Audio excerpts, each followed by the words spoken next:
Hey, what's up, Ravenhearters, Raven Kindred Hearts, Raven Heartagrams?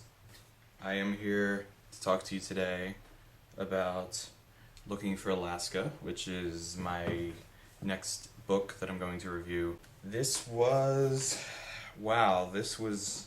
quite a book. Uh, I don't even know, what do you even say to a book like this? It was amazing, and it made me want to cry. It was different from the types of material that I usually read because it had no magic or fantasy elements or any of that in it. What made this book stand out is that it was kind of like the type of story that isn't melodramatic, although it had a lot of humor in it because John Green he's a very witty guy. Obviously on his YouTube channels he incorporates a lot of that side of his personality into the entertainment value. But in this book he gets very deep, dirty, and serious, and it showed me another side of him, and I gotta say, he is pretty much a genius. Without giving away too much of the plot, this book is about a boy who wishes for something more in his life, because his life is described on the back cover as his whole existence has been one big non-event.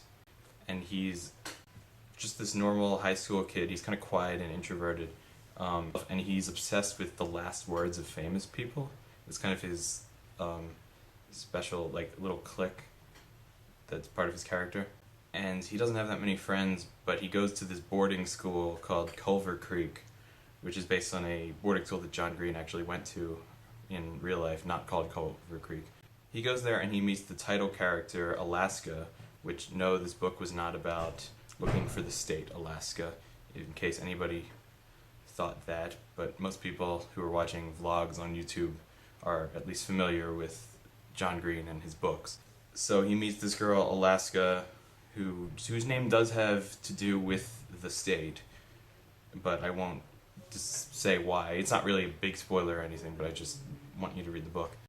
And he basically falls in love with her because she is so intense and a little out there. She's also a little bit destructive and reckless. But Miles, the main character, starts becoming very infatuated with her because she shows him, basically, referring to the last video, she kind of shows him how to seize the day. There are girls like Alaska out there, I think, in real life.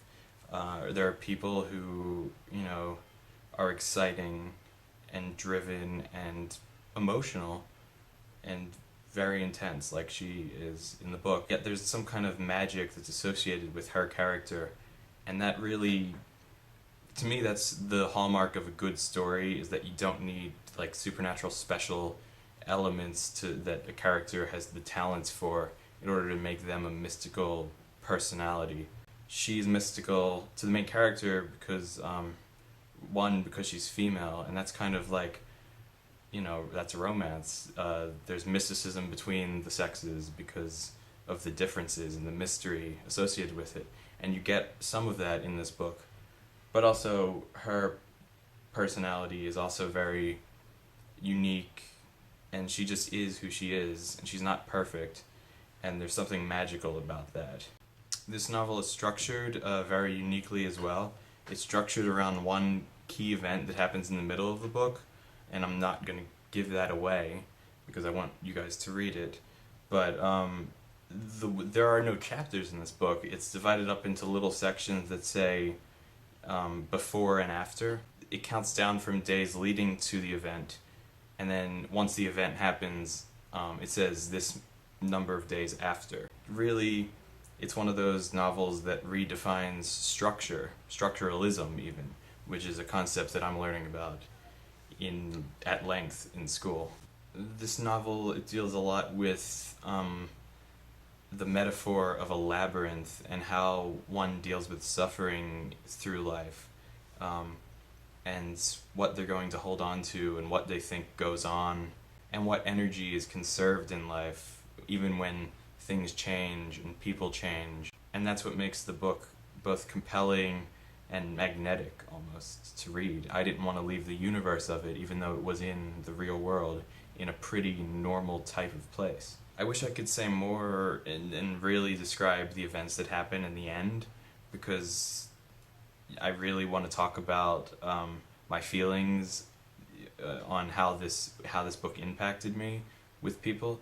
But I guess this video isn't for that, because I'm making these book reviews to recommend novels to people and not to just spoil them and give them the whole plot. Even though it's not under the fantasy science fiction genre, you will feel like you're entering another world, and that's what I like to feel in real life, and that's what those are the kind of feelings I search for here at this school and in any community that I go into, and with any group of people that I happen to be amongst. I try to look for people who are as magnetic as Alaska and the other friends that Miles Pudge Halter makes in the book. So yeah, I definitely recommend it, and I'm definitely going to start trying to find and read more of John Green's books, because he is a great writer and a great YouTuber. So thank you, John Green, for writing this novel.